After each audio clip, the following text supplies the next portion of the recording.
반갑습니다. 저는 대기과학자 조천호라고 하고요.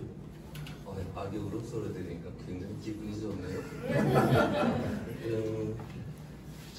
저는 마포에서 태어났어요. 그리고 5살 때 여기 가련동으로 이제 와서 저기 가련 초등학교 앞에서 40년 동안 살았습니다. 우리 첫 아이가 학교 들어가기 전까지 그렇게 살았었고요. 옛날에 이 동네의 모습은 아마 제가 제일 잘할 거라고 생각을 합니다. 여기가 원래 논짝이었어요. 그래서 옛날에는 비만 오면 온 동네가 물이 철벅철벅한 이런 동네였고요. 여기가 서울이기는 했지만 그 당시만 해도 아마 학교 끝나고 나서 가방 던져놓고 저기 선이라고 대섬 있는 그 산에 가서 놀다 조금 더 멀리 간다 그러면 저기 역청동이 다 논과 밭이었었거든요. 그래서 이제 뭐 개구리 잡으러 가고 뭐 미꾸라지 잡으러 갈 때는 그쪽을 가고 여름에는 저기 이제 돌산 쪽으로 저때 수양관이라고 미국 선교사들이 하는 수양관이 있어요. 거기 유일하게 그 수영장이 있었습니다. 그런데 일주일에 한 번 정도 그 열어줄 때가 있어요. 그때는 그냥 무조건 거기 가서 이제 수영을 할 수 있기 때문에 거기 이제 수영장 갔었고. 좀 더 이제 멀리 간다면 진관사 역과 계곡으로 들어가면 거기 계곡물을 막아놓고 또 수영장이 하나 있었거든요. 근데 거기가 이렇게 아래가 이렇게 고르지가 않아요. 어떤 곳은 국민학생이 저로서는 이 키가 넘고 막 이렇게 들쑥날쑥한 그냥 자연을 막아놨기 때문에 그래서 거기서 수영을 배웠기 때문에 저는 생존의 수영을 엄청 잘합니다. 그러니까 뭐 물에 빠뜨려 놓으면 일단 저는 100m는 갑니다. 수단과 방법을 안 가리고 그것도 다 이 동네 출신이기 때문에 그런 생존의 그런 본능을 갖게 되었고요. 자, 여기 이제 오늘 기후변화에 대한 이야기 여기 보니까 거대한 가속에서 담대한 전환이라고 하는 이런 제목인데 저거는 이렇게 익숙한 용어는 아닌데 저거는 제가 만든 용어는 아니에요. 우리 유엔에서 뭐 지구 환경, 뭐 기후 위기와 관련된 이런 보고서들 보면 거기서 자주 언급이 되는 그런 용어입니다. 그러니까 오늘날의 사회 경제가 거대한 가속으로 성장을 해왔고, 근데 이것이 위기의 본질이기 때문에 바로 이 자체를 갖다가 완전히 해체를 해갖고 다시 재구성을 해야 되겠다. 그래서 바로 담대한 전환이라고 하는 이런 용어를 사용을 하고 있어요. 아주 곱게 이제 써서 담대한 전환이지 혁명을 말하는 겁니다. 자, 왜 기후 변화는 이렇게 세상을 다 바꿔야 되는지 바로 그 이야기를 한번 해보자요. 지금 여기 맨 앞에 줄무늬에 이제 디자인이 예쁜 디자인이 하나 있는데 1850년에서 최근까지 지구의 평균 기온이 상승되고 있는 모습을 보여주고 있어요. 그 다음에 이 아래는 우리 서울의 평균 기온의 변화를 보여주고 있습니다. 똑같지는 않지만 기온이 상승된다라고 하는 이런 패턴을 같이 보여주고 있죠. 자, 이거를 노르웨이 화가 우리 뭉크라고 하는 화가 알잖아요. 이 사람이 어떤 그림을 그렸죠? 절규라고 하는 그림을 그리죠. 바로 그 절규라는 그 그림을 한번 옆으로 뉘어놓고 찍 늘려보니까 얘랑 좀 많이 비슷합니다. 하고 저 기온의 저 상승 안에는 바로 인류의 절규가 담겨져 있다라고 하는 거예요. 우리가 보통 인간들이 지금 지구 평균 기온을 상승을 시켰다. 자, 그렇게 되니까 극단적인 날씨가 자주 일어난다. 극단적인 날씨가 자주 일어나게 되면 우리가 마실 수 있는 물, 적절한 식량, 그 다음에 안전한 우리의 삶의 거주지가 무너지게 될 거고, 그렇게 되면 사회적 갈등이 심화되고 정치적 분쟁이 일어나고 심지어는 난민이 발생되고 그냥 세상이 아수라장이 된다라고 하는 거거든요. 바로 그렇기 때문에 우리가 기후 위기에 대해서 관심을 갖게 되는 것입니다. 자, 그러면 우리의 이 문명이라고 하는 건 도대체 어떤 기후 환경 조건에서 이 문명은 또 만들어졌는지 한번 간략하게 보도록 하겠습니다. 우리의 이 그림은 지난 40만 년 동안의 기온의 변화를 보여주고 있는데요. 이거를 보여주는 이유는 우리 호모사피엔스, 우리 현생일, 우리와 같은 이러한 존재가 지구상에 등장한 거는 약 30만 년 전이다라고 이렇게 보고 있어요. 자, 그러니까 지금 우리 인류는 이러한 기후 조건을 다 견뎌내면서 지금 살아남았다라는 걸 의미를 하고 있습니다. 이게 여기 보니까 기온이 이렇게 올라갔었을 때 이때를 우리가 간빙기라고 하고요. 내려갔었을 때를 빙기라고 해요. 10만 년의 주기로 기온이 올라갔다 내려갔다 규칙적으로 변화가 일어났죠. 이런 10만 년의 주기로 기온의 변화가 일어난 이유는 이 태양 주변을 지구가 동그랗게 돌다가 타원형으로 돌다가 이게 10만 년 주기로 변해요. 거기에 따라서 저런 기온의 변동성이 있었다라고 하는 것이고요. 우리 인류는 바로 이러한 기후 조건을 다 견뎌내 왔었고요. 자, 그런데 지금 우리 이제 30만 년 전에, 그러니까 형태는 우리한테 동일한 존재는 지구상에 등장을 했고, 약 한 5만 년 전이면 인지혁명이라는 게 일어나요. 그러니까 뇌가 과연 언제쯤 오늘날 우리의 뇌하고 동일하냐? 그걸 한 5만 년 전쯤이라고 보거든요. 그 증거를 5만 년 전이면 동굴에다가 거의 완벽하게 이제 짐승의 그림을 그려냅니다. 그 다음에 동물의 뼈를 갈아갖고 바늘을 발명을 해서 옷도 꿰매기 시작을 해요. 바느질도 하고 그림도 그리고. 이건 뭐 우리랑 거의 똑같다라고 이렇게 봐야 되거든요. 자, 5만 년 전에 우리랑 동일한 존재가 이 지구상에 등장을 했는데, 그런데 우리 학교 다닐 때 세계사 시간에 뭐라고 배웠냐면, 농업을 시작한 신석기는 10,000년 전이다라고 그렇게 배웠어요. 오늘 우리는 몇십 년 만에 온 세상을 그냥 싸그리 다 바꿔놓는 이런 존재들인데, 어떻게 우리의 조상들은 그 긴 시간을 구석기 시대에서 벗어나지 못했을까? 바로 이 자료가 그거를 지금 설명을 해줍니다. 자, 지금으로부터 수만 년 전 보니까 기온이 낮죠. 이때를 우리가 이제 빙기라고 했는데, 얼마나 낮냐? 여기 녹색 라인으로 된 게 산업혁명 이전에 지금 평균 기온 14도를 0이라고 하는 기준으로 맞춰놓은 거예요. 지금 보니까 이 빙기 때는 지금보다 약 5도 정도가 낮았습니다. 자, 5도 정도가 낮은데 저러면 어떤 일이 일어나냐? 온도가 낮으면 낮을수록 바다에서 수증기가 많이 증발을 하지 못해요. 구름이 지금보다 훨씬 적게 만들어졌습니다. 구름이 적으니까 당연히 비가 거의 안 내렸다라고 하는 거예요. 무지무지 건조한 기후였습니다. 이때는 우리가 농사는 좀 비가 잘 내려야 되잖아요. 그런데 굉장히 건조한 기후였기 때문에 농사짓기 참 어려웠었다라고 그렇게 보고 있어요. 그 다음에 또 한 가지는 우리가 뭐 바람이 불고 천둥 번개가 치고 뭐 비가 내리고 하는 것들은 왜 일어나냐? 적도 쪽은 햇빛을 많이 받아요. 극쪽은 햇빛을 적게 받고요. 그냥 냅두면 에너지 차이가 엄청나게 커지게 되겠죠. 자연의 법칙은 이런 차이가 생기는 걸 그대로 두지 않습니다. 반드시 차이가 생기면 이걸 다시 균형을 잡기 위해서 온갖 운동들이 일어나는 게 바로 자연의 법칙이거든요. 그래서 이 에너지 차이를 줄이기 위해서 막 바람도 불고 뭐 비도 내리고 천둥 번개도 때리고 하는 이런 날씨가 일어나는 이유가 바로 이것 때문에 일어나요. 자, 그런데 지금보다 이 온도가 5도가 낮았던 이 빙기 때에는 육지 면적의 약 25% 정도를 빙하가 덮고 있었습니다. 오늘날은 그린란드, 남극, 거기 육지입니다. 그 위에 빙하가 쌓여져 있거든요. 오늘날도 이 빙하가 육지 면적의 약 10% 정도를 덮고 있어요. 지금도 남극과 북극에는 빙하가 있으니까 지금도 빙하기입니다. 다만 온도가 내려갔었을 때를 빙기라고 하고요. 올라갔었을 때를 간빙기라고 하고, 우리는 지금 간빙기에 지금 살고 있는 거예요. 자, 그런데 이때 이 빙기 때 지금 저 극쪽에 지금보다 2.5배나 더 넓은 영역에 빙하가 자리를 차지하고 있었단 말이죠. 자, 햇빛이 들어와요. 반딱반딱하니까 반사가 돼서 햇빛이 우주로 되돌아가 버립니다. 훨씬 더 많은 면적에서 햇빛이 지구에 흡수가 안 되니까 저 극쪽은 어마어마하게 지금보다 추웠다라고 하는 거예요. 그래서 지금보다 이 적도와 극 간의 에너지 차이가 지금보다 훨씬 더 심했습니다.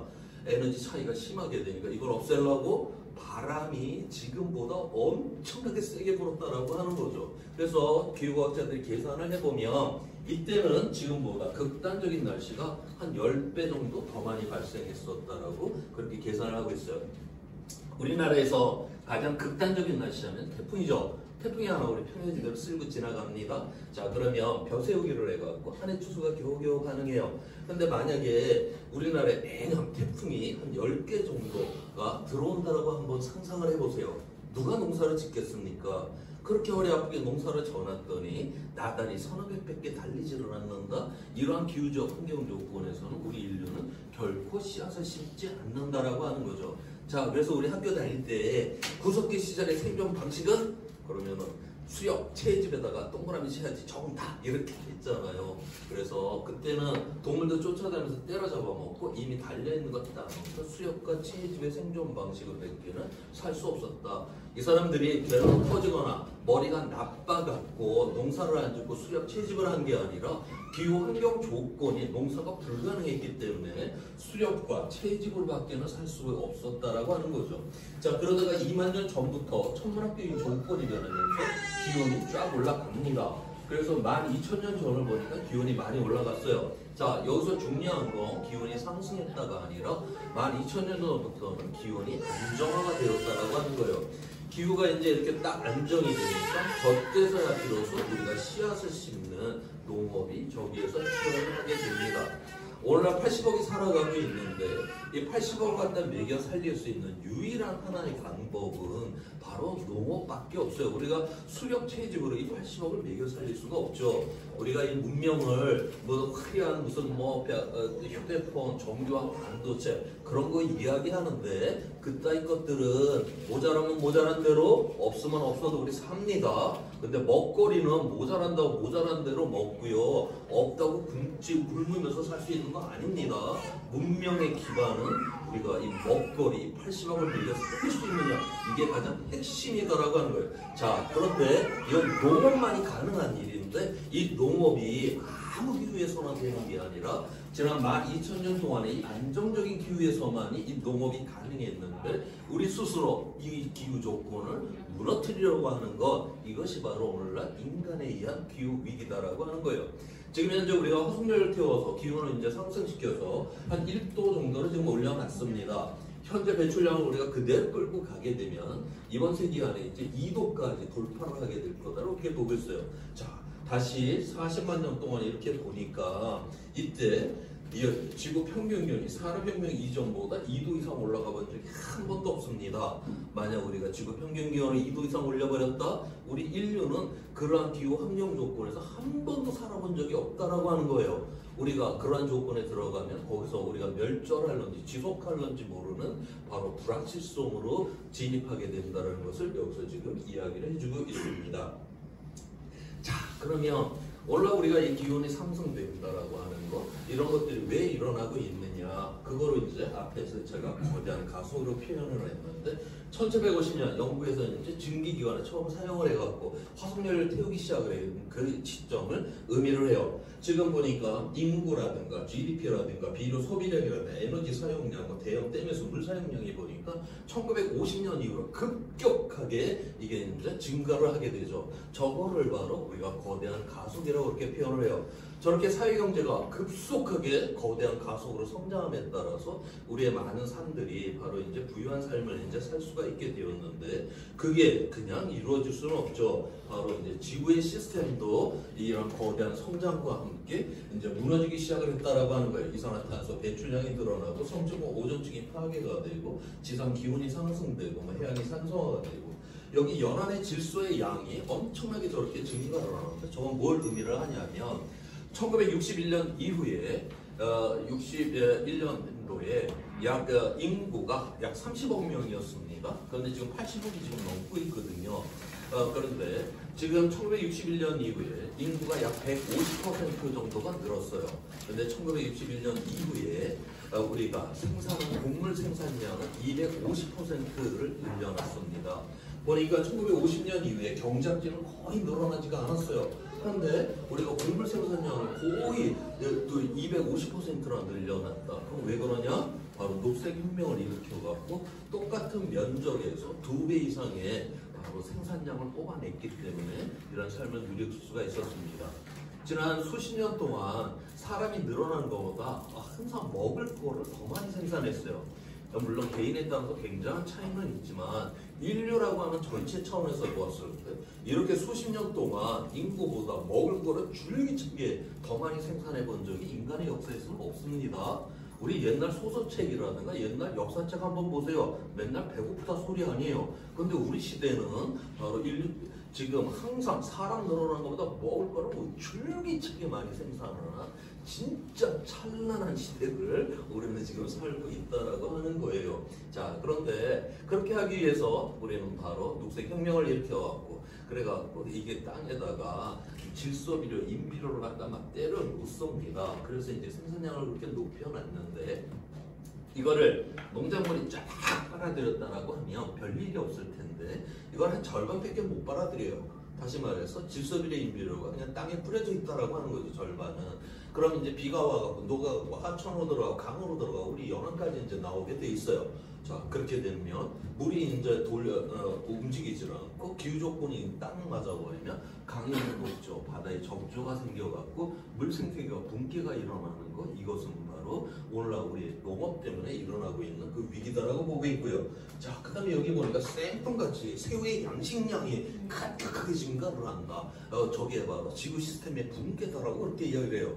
새우 양식량이 왜 또 지구 시스템하고 뭔 일이냐. 우리가 아열대 해안지방을 가게 되면 망글로 숲이 이렇게 발달이 돼 있어요. 해안가에. 거기를 갖다가 싹 다 베어내고 걷다가 이제 새우 양식장을 만드는 겁니다. 그래서 새우 양식량이 저렇게 증가를 한다라고 하는 거는 아열대 생태계를 갖다가 우리가 얼마나 파괴를 시켰는가를 보는 지수로다가 그렇게 사용을 하고 있어요. 지금 전 세계에서 이 새우를 갖다가 대한민국은 5번째로 많이 수입을 하는 나라입니다.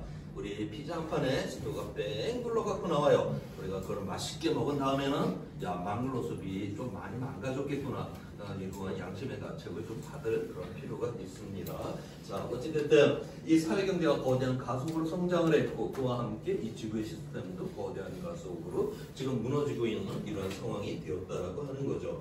자, 그래서 결국 이 지구라고 하는 건 물질로 이렇게 돼 있어요. 물질이 돼 있는데 지금 옛날에는 인간이 만든 세상이 작았습니다. 그래서 우리가 만든 이 세상 안에서 우리끼리 갈등하고 전쟁을 일으키고 뭘 한다 해도 어찌됐든 항상 우리가 지구 자체를 고민할 필요는 없었습니다. 지구는 항상 넉넉하게 큰 세계였기 때문에 그냥 우리끼리 치고 받나 뭐 이런 것들만 갖고 우리가 고민을 해도 됐었어요. 자, 그런데 오늘날 보니까 이 지구보다도 인간의 세상이 더 커져버렸다라고 하는 거예요. 지구는 물질이에요. 물질은 유한한 곳입니다. 그런데 우리 유한한 곳에서 바로 무한한 인간의 세상을 만들 수 있을 것이다. 그러면서 내달려가다가 진짜로 지구의 물질적 유한성을 넘어서 버리는 이런 세상을 만들어내버렸다라고 하는 거죠. 지금 현재 우리가 생산, 소비, 폐기를 하기 위해서 필요한 지구는 하나 갖고 안 돼요. 약 1.8개 정도의 지구가 있어야지 오늘날의 생산, 소비, 폐기를 견딜 수가 있다고 보고 있거든요. 이 말은 무슨 말이냐면 우리가 투자가라고 하면 투자를 해갖고 이윤을 갖고 그 잉여를 갖고 먹고 살아야 되잖아요. 우리는 지금 원금을 지금 까기 시작을 했다라고 하는 거예요. 우리는 뭐 원금 까면서 그래도 사니까 뭐 사는구나 신난다 하지만 원금을 다 까먹으면 우리 아이들 저 세대가 되면 이 지구에서 이제 더 이상 까먹을 게 없는 이런 거를 지금 우리의 후손들한테 지금 물려줄 이런 판국이 지금 되었다라고 하는 것이에요. 바로 그래서 오늘날의 이 위기의 본질은 이 지구라고 하는 이 물질적 이 유한성을 인간의 세상이 넘어섰기 때문에 이 위기가 있다라고 하는 거고 이때까지 우리가 정치, 사회 이런 경제에서 다 이거는 고려를 하지 않았던 요소입니다. 이제부터는 그러는데 이 지구의 물질적 유한성 이 자체를 첫 번째로 우리는 이제 생각을 해야만 하는 이러한 세상으로 진입을 했다라고 하는 거죠. 자, 그래서 그러면 야, 지구의 물질적 유한성을 넘지 말아야 되는데 야, 이거 어떤 거를 넘지 말아야 되는 거지? 와, 따져봐야 될 거 아니에요. 그래서 우리가 병원에 가게 되면 체온을 재고 혈당을 재고 혈압을 재는 것처럼 도대체 지구에 어떤 것들을 측정을 해야 돼? 그런 것들을 찾기 시작을 했어요. 자, 이거는 지구는 물질이니까 이 물질을 다룬 건 이제 과학자들이니까 과학자들이 이거를 이제 찾기 시작을 해갖고 나오게 된 개념이 바로 지구위험 경계라고 하는 개념이 등장을 했습니다. 2008년도에 처음 연구 분야에서 등장을 했고요. 요즘 그 지구 환경 분야, 뭐 기후 위기 분야 이쪽에서는 가장 핵심의 용어로다가 사용을 해요. 이건 단순하게 과학 분야에서만 사용되는 것이 아니라 요즘 그 유엔에서 뭐 기후 위기라든가 지구 환경의 위기에서 자주 언급이 되는 그러한 용어. 그래서 이미 저 국제 정치적인 용어로다가도 떠오르고 있는 그런 용어이기도 해요. 지금 넘어서는 안 되는 지구의 물질적 요소를 과학자들이 9가지를 지금 찾아냈습니다. 그 다음에 이 녹색의 범위 안에 있을 때 우리가 회복력, 탄력성이 있다라고 해요. 스프링을 조금 당겼다 놓으면 싹 돌아오잖아요. 그걸 우리가 회복력, 탄력성이라고 하는데 생명력은 이러한 회복과 탄력성이 있어야 돼요. 우리가 달리기 시합을 하면 체온이 좀 올라가죠. 그래도 그 밑에서 쉬고 앉아있으면 체온이 다시 정상으로 내려옵니다. 그 체온 안 떨어지면 병원에 실려가야 됩니다. 살다 보면 우리 승질 날 때가 있어요. 승질을 빡 내면 혈압이 뚝 하고 올라갑니다. 그래도 마음을 좀 깔아앉히면 혈압이 정상으로 내려오죠. 올라간 혈압이 이거 안 떨어지고 있다? 혈관 터져 죽습니다. 그래서 우리는 순간순간 끊임없는 이 변동성이 있지만 항상 제자리로 돌아오는 회복과 탄력성이 있어야지 우리는 생존할 수 있다라고 하는 거예요. 자, 그런데 지구 역시도 그런데 이미 여러 요소들이 이 회복과 탄력성의 범위를 이제 넘어서기 시작을 했다라고 하는 거죠. 우리가 혈당이나 혈압이 정상보다 이제 높아졌다. 야, 그러면 이제 건강이 안 좋아졌구나. 그래서 뭐 운동도 하고 먹을 거 관리도 하고 심지어는 이제 약까지 먹어서 혈당과 혈압을 갖다 내리고자 하는 거는 이 회복과 탄력성 안에 자기 이제 몸을 이제 두게라고 그렇게 하는 거잖아요. 자, 그런데 이렇게 계속 우리가 유형으로 넘어갈 수가 있느냐? 혈당과 혈압이 우리가 끊임없이 이게 갈 수가 없죠. 습을 조금 땡겼다 놓으면 제자리로 돌아오면 확 땡겨버리면 띠용 하면 다시는 되돌아오지 못하는 상황. 너무나 혈당과 혈압이 높아져 버리면 결국 조절 시스템이 붕괴가 일어나면서 죽음에 이르게 되는 것처럼 이런 식으로 우리가 유형으로 너무 넘어가게 되게 되면 결국 우리의 삶의 거주지는 붕괴로 들어가게 된다라고 하는 겁니다. 이 중에서 이 생물 다양성이 감소하고 이 기후 변화를 가장 핵심의 위험이다라고 그렇게 보고 있고요. 그래서 저 두 가지 주제는 유엔에서도 매년 저 두 가지 주제를 갖고 협상을 하는 이유가 여기에 있습니다. 특히 이 기후 변화는 다른 이 모든 요인에 영향을 미쳐요. 그래서 이 중에서도 가장 핵심의 위험이다라고 그렇게 보고 있습니다. 자, 그럼 이 기후 변화 어떻게 일어나는지를 한번 보도록 하죠. 자, 지난 2000년 동안 지구의 평균 기온의 변화를 보여주고 있는데요. 검은 실선은 이산화탄소 농도의 변화를 보여주고 있어요. 1750년 영국에서 이제 산업혁명이 일어나기 전까지는 거의 이산화탄소 농도의 변화가 없었습니다. 그러다가 이제 이 산업혁명 이후에 우리가 화석열을 태웠고 화석열을 태우니까 이산화탄소가 공기 중에 이제 이렇게 증가를 하게 되었어요. 그와 함께 지구의 평균 기온이 상승을 했는데 보니까 우리 인간들이 얼마나 기온을 높여놨냐? 1도 정도를 높여놨습니다. 여기서 우리는 에게 그렇게 생각해야죠. 직관적으로. 아니 하루에 지금 10도 이상이 왔다 갔다 하잖아요. 우리나라 최고 기온, 여름철 최고 기온, 겨울철 최저 기온 50도로 왔다 갔다 해도 우리 별일 없이 잘 살아가는데 아니 1도를 갖고 이 사람들이 뭐 위험하다가 2도를 놓으면 문명이 붕괴가 된다. 이거 뭔 소리냐? 당연히 그렇게 우리 질문해야 될 거 아닙니까? 자, 그런데 저거는 어떤 지점에 대한 이 변화가 아니에요. 지구 전체 평균된 온도가 지금 1도가 상승됐다라고 하는 거죠. 제가 한번 상상을 해보세요. 제가 무지무지한 그런 커다란 부자라고 한번 상상을 해보고 걷다가 제가 기분까지 엄청 좋았어요. 아, 제가 부자가 기분도 되게 좋으면 주변에 있는 사람들한테 한 돈 10만 원씩 나눠줄 수 있는 거 아니에요. 그래서 돈 10만 원씩 나눠준다라고 합시다. 그런데 아무리 제가 부자라고 해도 80억 모두에게 10만 원씩 나눠줄 수 있는 건 아니잖아요. 이게 지구 평균 기온이 올라갔다라고 하는 건 이거 완전히 이건 차원이 다른 문제다라고 하는 거죠. 자, 저 1도라고 하는 거 아까 앞에 그림에서 보니까 빙기 간빙기 하면서 기온이 막 오르락 내리락 했잖아요. 그거 우리 사람들이 일으킨 게 아니죠. 자연 스스로 바로 이런 기온 변화들이 이렇게 일어났었잖아요. 자, 그래서 우리가 자연에서 가장 빠른 기온 상승 속도를 계산을 해보게 되면 자연에서는 1000년의 1도 상승이 가장 빠른 기온 상승 속도입니다. 자, 그런데 우리 사람들은 화석연료를 태워갖고 100년 만에 지금 1도를 높여놔버렸어요.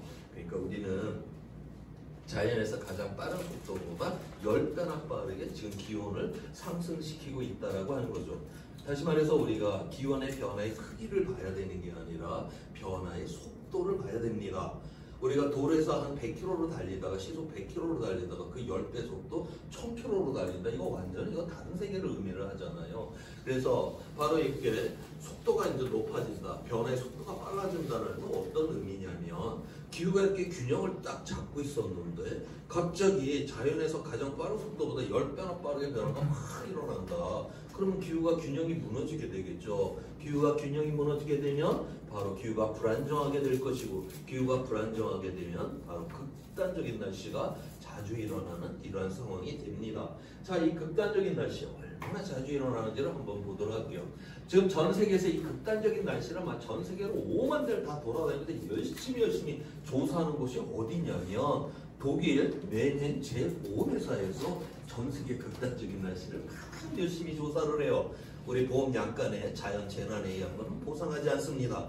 이 친구들이 심심해서 그 한마디 거기다 써놓은 거 아닙니다. 저렇게 죽기 살기로 연구를 열심히 했더니 야, 이거 자연재난 이거 보상했다 우리 회사 망한다는 걸 알기 때문에 연구 결과로 그 한마디 이거 써놓은 거죠. 자, 그래서 그 자료에 이제 근거를 하면 1980년도에 전 세계적으로 극단적인 날씨, 태풍, 폭염, 가뭄, 홍수 이런 게 한 200개 정도가 발생을 했었어요. 자, 그런데 최근 들어오니까 900개를 지금 돌파를 했습니다.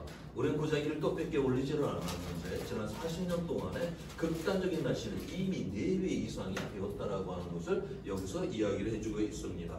자, 그러면 앞으로 이 기후변화는 어떻게 될 것인지를 이제 보도록 할게요. 지금 유엔에서 매년 이 기후변화와 관련된 이런 협상들이 지금 이루어지고 있고요. 그 다음에 우리나라 외무관에 각 나라의 대사들이 다 있죠. 그런데 어떤 특정 분야의 대사가 따로 있습니다. 그 대사가 바로 기후변화 대사는 따로 있어요. 그 정도로 유엔에서 국제적 협상들이 많이 이루어지고 있고요. 그 다음에 우리나라 중앙정부부터 해서 지방정부까지 이 기후변화 정책들을 다 세워야 되잖아요. 자, 그러면 국제적인 이 기후변화 협상을 해야 되고 기후변화 정책을 세워야 되는데 뭔가 기준이 있어야 될 거 아닙니까? 바로 그 기준이 유엔의 정부간 기후변화 협의체 IPCC 보고서를 기준으로 하고 있어요. 이거는 5년 내지 7년마다 한 번씩 이제 발간이 돼서 나오는데 그 기간 동안에 이루어졌던 전 세계적인 핵심적인 이 기후 과학과 관련된 이런 내용들을 요약된 그런 보고서가 나옵니다. 굉장히 담대한 분량이에요. 이번에 6차 보고서 같은 경우는 약 6만 5천 편의 이제 논문이 그렇게 정리된 이런 보고서이기도 하고요. 그래서 여기에 마지막 단계에는 이거를 50페이지 미만으로 요약된 보고서가 나오는데 그 보고서를 우리가 정책 결정자를 위한 보고서라고 그렇게 부릅니다. 2023년도에 IPCC 6차 정책 결정자를 위한 보고서가 나오면서 6차 보고서가 완간이 됐어요. 바로 그 보고서의 첫 번째 있는 그림입니다. 다시 말해서 이 그림은 과학자들이 보려고 만든 그림은 아니다라고 하는 거예요. 바로 기후변화 협상을 해야 되고 기후변화 정책을 세워야 되고 근데 기후변화에 관심 있는 사람들이 첫 번째로 이해를 해야 될 그런 그림이기도 합니다.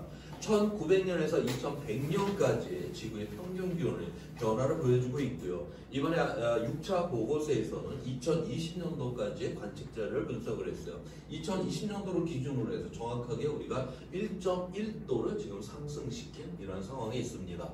여러분들 그 기후변화에 좀 관심 있는 분들은 최근에 뭐 그런 기사들을 많이 봤을 때 야, 이제 1.5도를 돌파를 했다라고 하는 이런 기사들이 많이 나왔어요.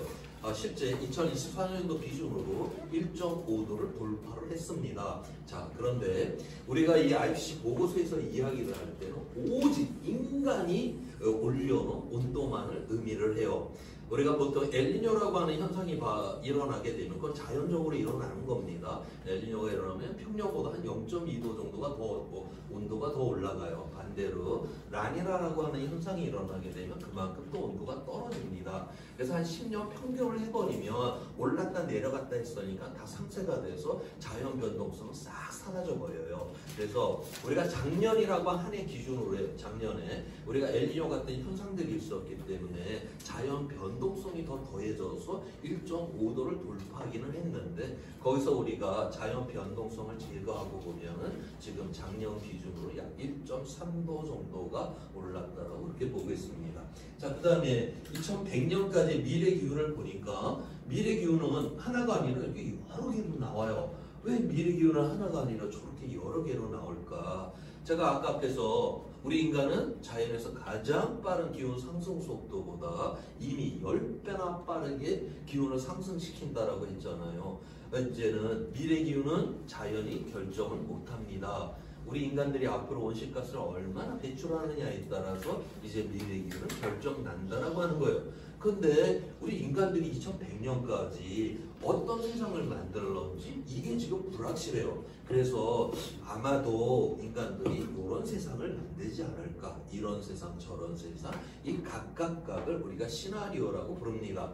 이 각 시나리오에 따라서 사회적인 거, 그러니까 뭐 인구가 어떻게 될 것이고, 빈곤율이 어떻게 될 것이고, 불평등이 어떻게 될 것이고, 그 다음에 경제적인 거, 경제 성장률이 어떻게 되고, 산업의 구조라든가, 재생에너지 비율이라든가, 이런 것들을 다 계산을 하면 각 시나리오에 따라 온실가스 배출량이 계산이 돼서 나와요. 그거를 갖고 기후과학자들이 미래 기후를 예측을 해놓은 겁니다.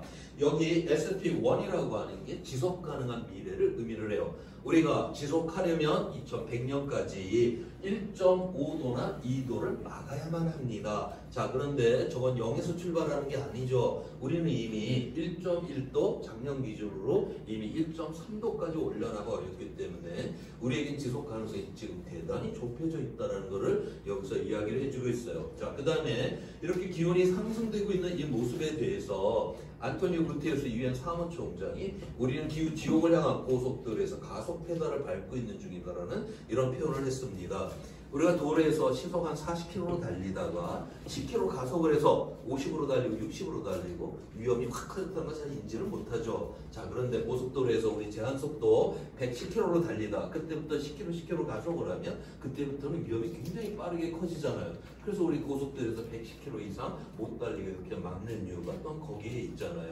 지금까지 우리가 0.5도, 0.6도 뭐 해서 1도, 1도, 1도, 1.3도까지 올렸어요. 지금까지 이 기후변화는 점진적으로 지금까지는 일어났습니다. 자, 그러면 앞으로도 이렇게 점진적으로 이렇게 기후변화가 일어날 거냐? 이제는 그렇지 않을 거예요. 우리 이미 제한속도의 이제 범위 안에 우리는 진입하기 시작을 했습니다. 그래서 지금부터는 0.1도, 0.1도 상승할 때마다 이 기후위기는 점점 더 자주, 점점 더 강하게, 점점 더 명백하게 우리 눈앞에 드러나게 될 거다라고 하는 거예요.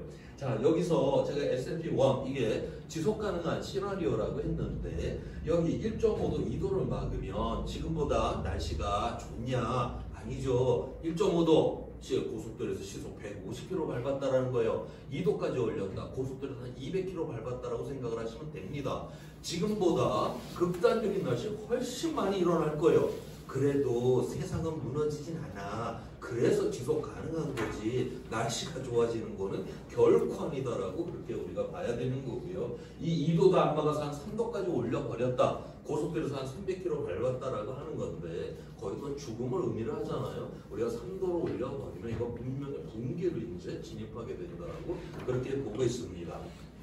자, 그 다음에 이 그림에서 또 하나를 이제 설명해 주는 게 뭐냐면 1950년에 태어난 사람은 살아생전에 10년마다 0.12도의 기온 상승을 경험했어요. 그 다음에 1980년에 태어난 사람은 살아생전에 10년마다 0.19도의 기온 상승을 경험했습니다. 오늘날 우리 기성세대가 기후위기를 막지를 않으면 나이가 어리면 어릴수록 이 기후위기는 점점 더 심해지게 될 거다라는 걸 여기서 의미를 해요.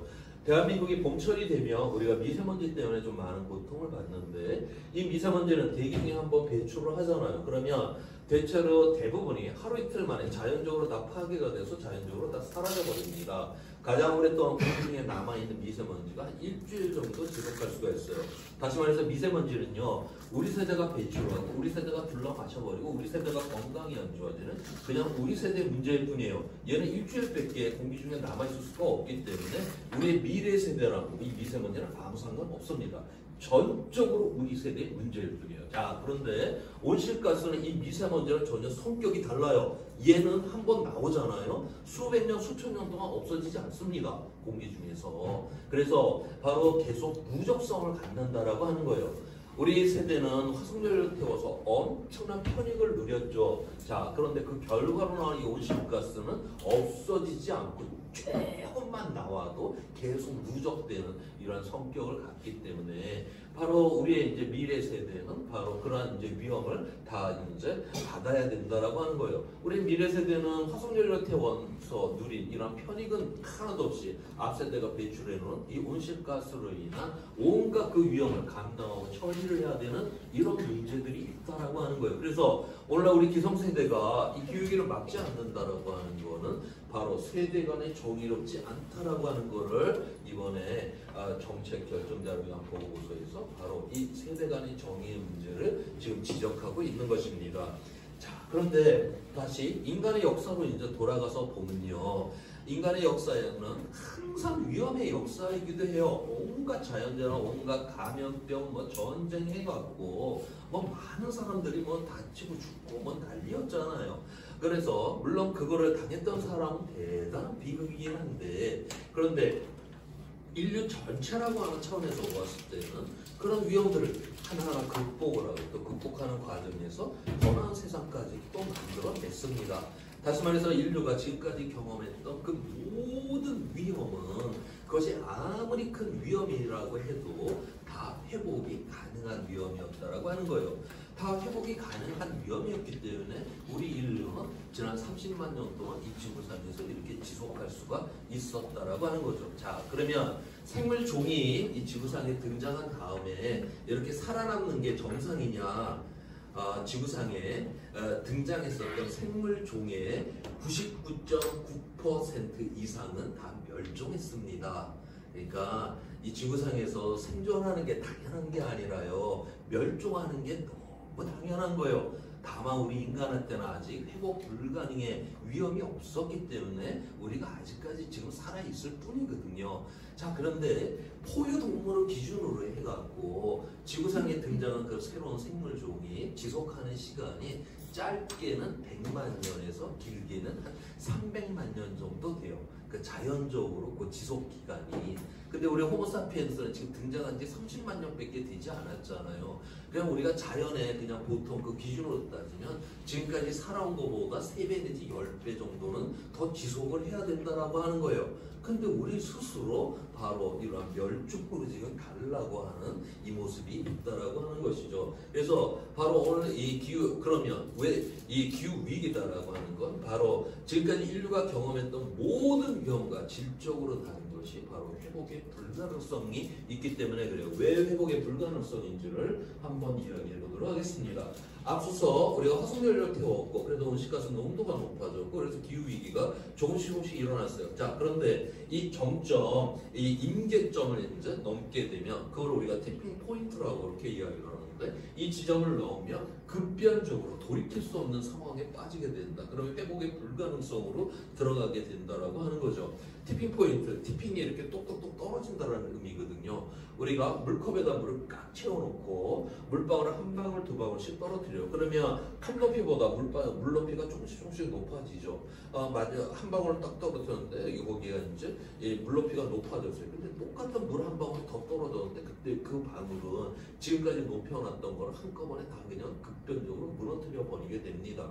바로 그 지점을 우리가 티핑 포인트라고 하고, 바로 기후 변화에는 그런 지점이 있고 그것이 일어나게 되면 우리는 회복의 불가능성으로 들어간다라고 하는 거고요. 그런데 아직까지 이 티핑 포인트가 본격적으로 일어나고 있지는 않아요. 자, 그런데 이게 지금 신호로다가는 잡히기 시작을 했습니다. 그래서 지금 여러 요소들이 신호로다가 이제 잡히기 시작을 했다라고 하는 거고요. 이 극쪽에 이제 얼음들이 지금 깨지려고 하는 이러한 상황에 있습니다. 지금 그린란드의 빙하가 싹 다 녹으면 물이 약 7m 상승을 합니다. 해수면이. 그 다음에 남극 빙하 빙하가 싹 다 녹으면 해수면이 약 60m까지 올라와요. 우리 서울의 해발 고도가 38m니까 이 지구상에 빙하가 없으면 서울은 바다가 된다는 걸 의미를 합니다. 물론 이게 뭐 몇백 년 안에 뭐 이런 일이 일어난다는 건 아니에요. 그런데 지금 이제 온도가 올라가다 보니까 이 해안가에 있는 이 빙하들이 금들이 지금 쩍쩍쩍쩍 가고 있다라고 하는 거예요. 그래서 이 일부라도 깨져버리게 된다라고 했었을 때는 급변적으로 해수면이 상승될 거다라고 보고 있고요. 특히 이 서남극에 있는 이 빙하가 지금 굉장히 지금 불안정한 상황에 있거든요. 제가 만약에 무너지게 된다라고 하면 한 3m까지 물이 올라온다라고 그렇게 보고 있어요. 우리가 해안가의 대부분의 물류 시스템이라든가 산업 시설이라든가 그 다음에 거대한 도시라든가 그 다음에 거대한 이런 농지가 해안가에 다 구축이 되어 있는데 3m가 올라오면 그 대부분이 다 못 쓰게 돼버린다. 이렇게 되게 되면 이 문명 그냥 아수라장이 된다라는 것을 지금 의미를 하고 있습니다. 그 다음에 여기 영구 동토층이라고 하는 거는 우리 요즘 시베리아 그런 다큐멘터리 보면 어디다 구멍 뚫어놓고 불 붙이면 불이 퍽 하고 붙잖아요. 그게 바로 바로 그 동토지대가 온도가 올라가고 거기가 높게 되면 메탄이라고 하는 온실가스가 나오기 때문에 그런 일들이 일어납니다. 자, 그다음에 이제 생태적인 이러한 붕괴들이 이제 일어나고 있고요. 특히 저 산호초는 우리가 만약에 진짜로 티핑 포인트가 일어나게 된다면 가장 적나라하게 경험을 하게 될 티핑 포인트가 산호초가 될 거다라고 다 그렇게 보고 있어요. 1.5도를 상승하게 되면 산호초의 약 70%가 멸종한다라고 보고 있고요. 2도까지 상승을 하게 되면 산호초의 99%가 멸종한다라고 보고 있습니다. 자, 산호초가 멸종됐다. 이거 어떤 의미냐? 우리가 남태평양 놀러 갔더니 바닷속에 알록달록한 세상이 없어서 참 안타깝구나. 물론 그것도 참 안타까운 일이기는 한데 산호초에서 모든 해양 생물종의 약 4분의 1이 어린 시절을 산호초에서 보내요. 우리가 산호초가 다 잃어버렸다. 바다로부터의 식량이 그만큼 줄어든다라고 하는 것을 각오해야 된다라고 하는 겁니다. 그 다음에 이런 해양의 이제 순환의 이제 변화라든가 이런 것들 이렇게 이제 아직 일어나고는 있지는 않지만 이런 신호들이 이제는 잡히기 시작을 했다라고 하는 거고. 자, 그래서 작년에 우리나라에서 바로 이제 헌법재판소에서 기후 소송이 이제 벌어졌습니다. 이거를 헌법재판소로 끌고 간 이유는 뭐냐면 대한민국 헌법은 모든 국민은 쾌적한 환경 속에서 살 권리가 있다라고 선언하고 있어요. 자, 그런데 정부가 이 기후위기를 제대로 대응하지 않으면 이 헌법에 반하는 거 아니에요? 그래서 바로 이제 청소년, 어린이, 아기를 기준으로 한 이 기후 소송전이 이제 벌어졌었고요. 저는 이제 참고인으로 들어가서 헌법재판관들에게 이 회복의 불가능성에 대한 이야기를 열심히 좀 가서 설명을 했습니다. 작년 8월 달에 지금 우리 정부가 하고 있는 일을 헌법에 불합치하다라고 하는 이런 판결문이 났었고요. 거기 맨 앞에 나와 있는 판결문 내용입니다. 지구의 온도 상승 수준이 어떤 임계점에 다다르면, 그러니까 지구 평균 기온 1.5도, 2도에 이제 다다르게 되면 바로 지구 기후 변화가 갑작스럽고 돌이킬 수 없는 모습으로 나타날 개연성이 있다라고 하는 거. 그렇게 되면 결국 회복할 수 없다는 불가역성을 특징으로 한다. 결국 이렇게 되면 우리의 아이들, 우리의 미래 세대는 이 땅에서 너무나 고통스러운 상황이 된다. 그러니까 정부는 당장 이 기후 대응에 적극적으로 대응하라라고 하는 이런 판결문을 받아낸 바가 있습니다. 자, 이렇게 이제 이 위험한 기후 위기이기 때문에 우리가 이거를 이제 어떻게 막아야 되는지 그 이야기를 한번 해보도록 하겠습니다. 앞서서 제가 거대한 가속으로 우리 사회 경제가 지난 몇십 년 동안 성장을 했다라고 했어요. 자, 그런데 우리의 문명은 화석연료로 기반한 문명이었어요. 그래서 우리가 부유하게 되었다라고 하는 건 그만큼 더 화석연료를 태워버렸다는 걸 의미를 하거든요. 그래서 온실가스 배출량이 너무너무 많아졌고, 그래서 기후 변화가 일어났고, 그래서 위험이 일어났는데 이 위험이 우리가 힘들게 만들어 이 사회 경제를 지금 무너뜨리려고 한다라고 하는 거죠. 자, 그러니까 우리가 지금까지 살아왔던 이 세상, 우리가 잘 알고 있는 이 세상을 더욱더 열심히 그냥 내달려 간다라고 하면 그냥 문명 붕괴로 끝장나버린다라고 하는 겁니다. 이제야말로 뭔가 고리를 끊어야만 하는 이런 상황이 되었다라고 하는 거죠. 기후변화의 원인이 되었던 온실가스 배출량은 줄여야 되겠죠. 자, 그래서 그거를 우리가 저감, 완화, 감축이라고 하고요. 기후변화의 결과로 이미 물 문제, 식량 문제, 감염병, 생태, 온갖 문제들이 이미 이제 일어나기 시작을 했어요. 일어나버린 거고 어떻게 합니까? 그거는 적응을 해야 되겠죠. 그래서 위험의 원인은 저감을 해야 되고 위험의 결과에 대해서는 적응을 통해서 해결해야 된다라고 하는 겁니다. 사는 것도 비슷합니다. 우리가 결혼하기 전에는 정말 부푼 꿈을 갖고 그렇게 이제 만나서 결혼을 하지만 막상 살아보면 헉하잖아요. 근데 이미 같이 살기로 한 거고 어떻게 합니까? 적응해야죠. 이미 벌어진 일이니까. 근데 그렇게만 살면 정말 복창이 터지잖아요. 그래서 내 복창을 터뜨리는 그 근본적 원인을 좀 이거 줄여봐야 될 거 아닙니까? 그래서 그렇게 좀 그래서 궁극적으로 우리 사는 것도 저감과 적응을 통해서 살듯이 바로 기후위기 대응도 그렇게 해야 된다라고 하는 거고요. 자, 먼저 이 원인을 줄이는 이 이야기부터 한번 해보도록 할게요. 지금 그 전 세계 유엔 차원에서 지금 이 기후위기 대응 목표는 1.5도를 막는 것이요. 1.5도를 막으려면 2050년에 탄소 중립에 도달을 해야 됩니다. 대한민국 여기저기에 탄소 중립 이런 용어가 많잖아요. 우리 정부가 부품 이런 미래를 꿈꾸면서 그런 거 만든 게 아니라 우리는 대한민국이 파리 협정 안에 들어가 있기 때문에 당연히 해야 되는 거로 우리가 정부가 지금 따라가겠다라는 것이고요. 자, 1980년 이후에 이산화탄소 배출량이 계속 늘었어요. 만약에 우리가 2000년도부터 1.5도를 막기 위해 노력을 했다라고 하면 이 녹색의 라인을 따라서 줄여갖고 2100년에 탄소 중립에 도달하면 됐었습니다. 자, 그런데 우리는 2000년 이후에도 전 세계적으로 온실가스 배출량을 계속 늘렸어요. 그래서 2015년에 파리 협정을 맺은 이후보다가 이렇게 확 늘리지는 않았지만 최고 배출량이 계속 아직까지도 지금 유지가 되고 있는 이런 상황이에요. 현재는 1.5도를 막으려면 이 빨간색 라인을 따라서 줄여갖고 2050년에 탄소 중립에 도달해야 된다라고 하는 겁니다. 2000년대에 줄였으면 이렇게 미끄럼 타듯이 줄여서 2100년에 탄소 중립에 도달하면 됐지만 지금은 롤러코스터 타듯이 줄여서 2050년에 탄소 중립에 도달을 해야지 1.5도를 막을 수 있는 이런 상황이 되었어요. 우리 기성세대가 이 녹색의 라인을 따라서 참 줄였으면 좋았을 텐데 우리 세대들이 지금 이만큼을 더 배출을 해버렸잖아요. 자, 그러면 저건 지났잖아요. 지났으니까 퉁치고 넘어갈 수가 있냐?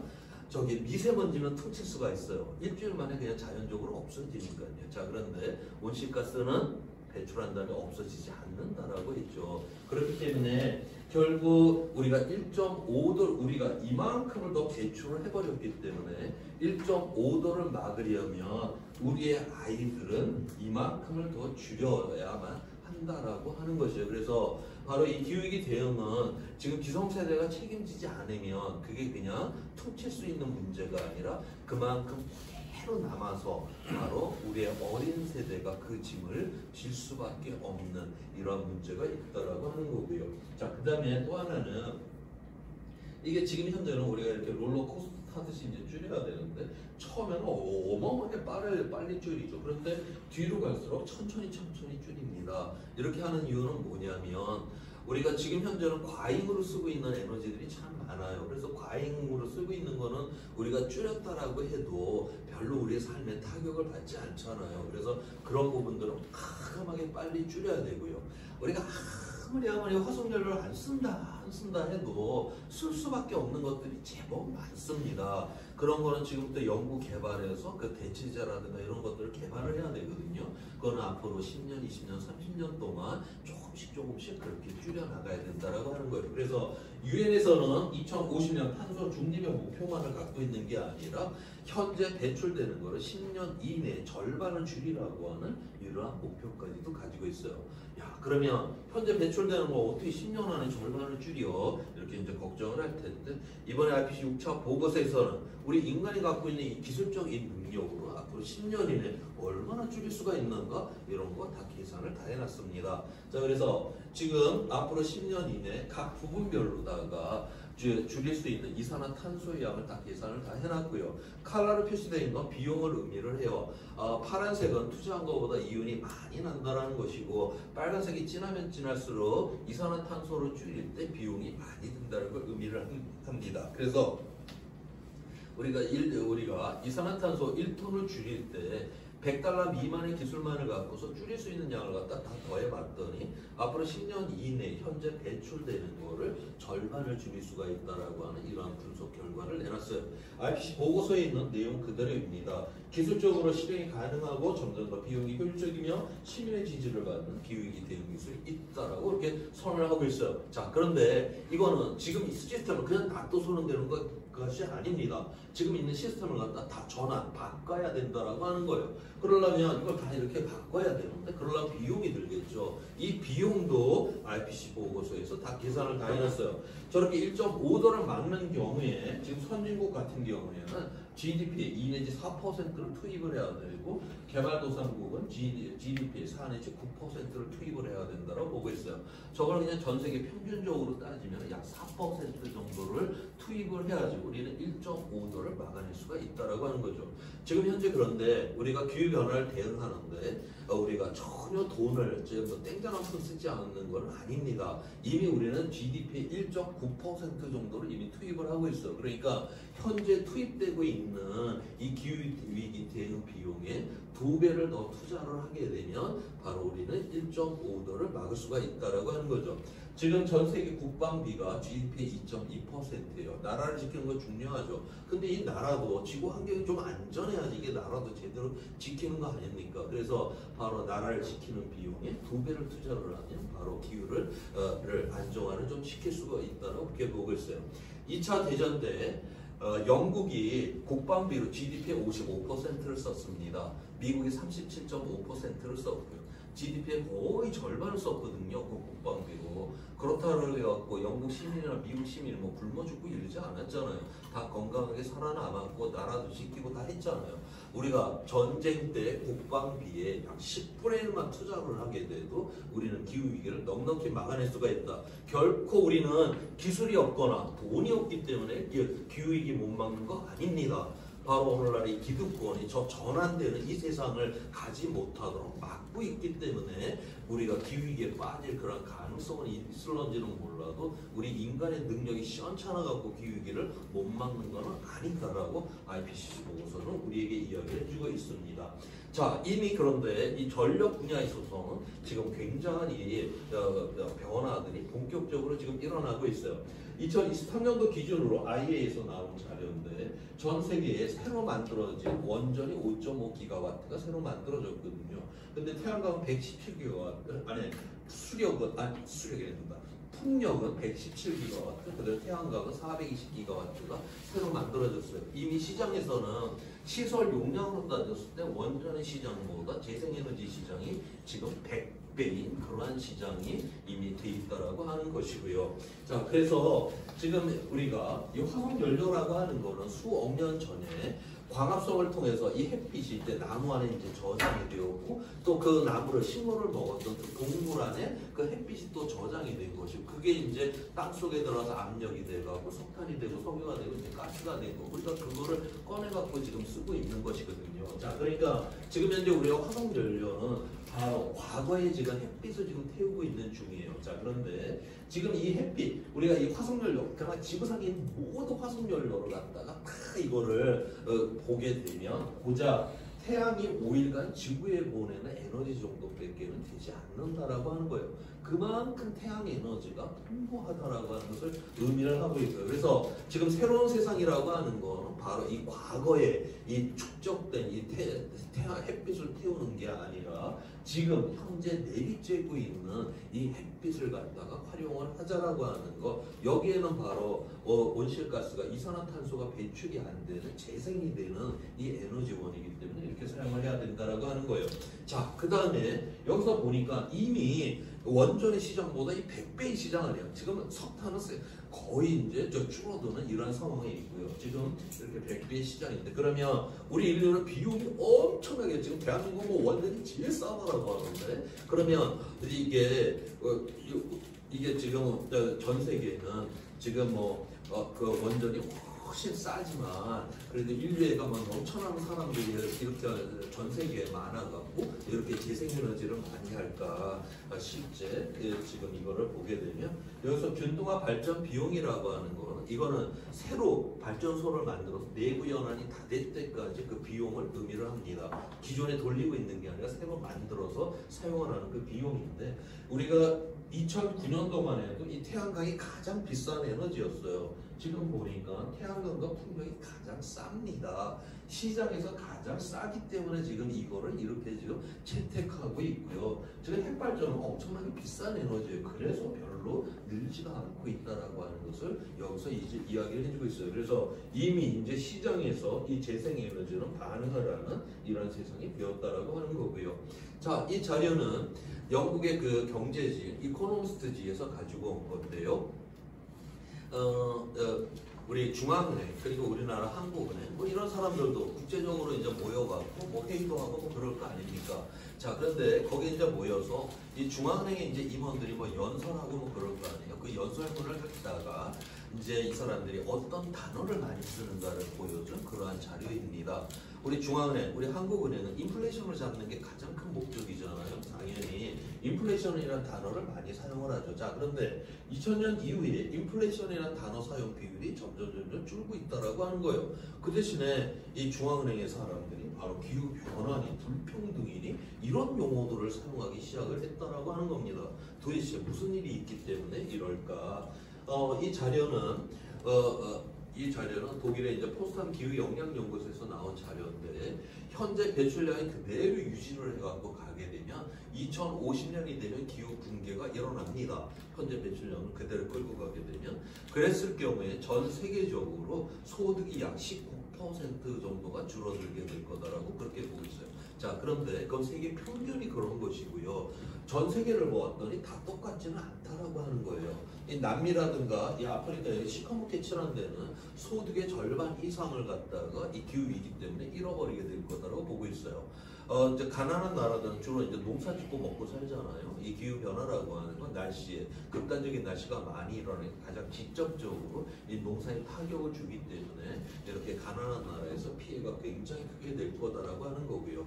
반면에 오늘날 이 기후 위기를 일으킨, 다시 말해서 이 온실가스를 많이 배출했던 이른바 부유한 나라들을 보니까 북쪽의 부유한 나라들을 보니까 상대적으로 피해가 적습니다. 심지어 러시아나 북유럽이나 카나다 같은 데는 기후변화 때문에 오히려 경제 성장까지 하게 된다고 그렇게 보고 있어요.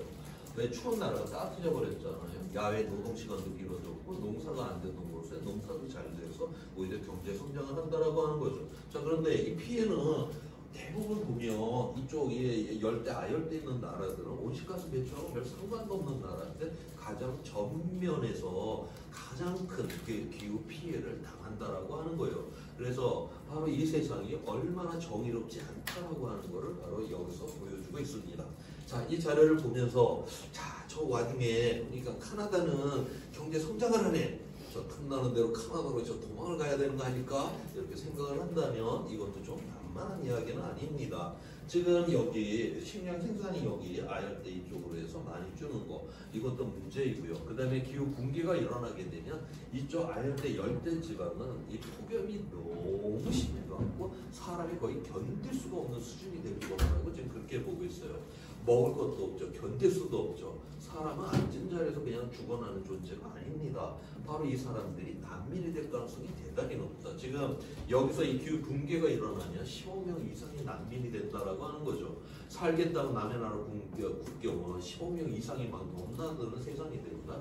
바로 세상은 나수화장이 된다는 걸 의미를 해요. 자, 그래서 우리가 이런 폭풍우가 밀려오게 될 때 나홀라 저 꼭대기 있다라고 해서 전부 안전한 거 아닙니다.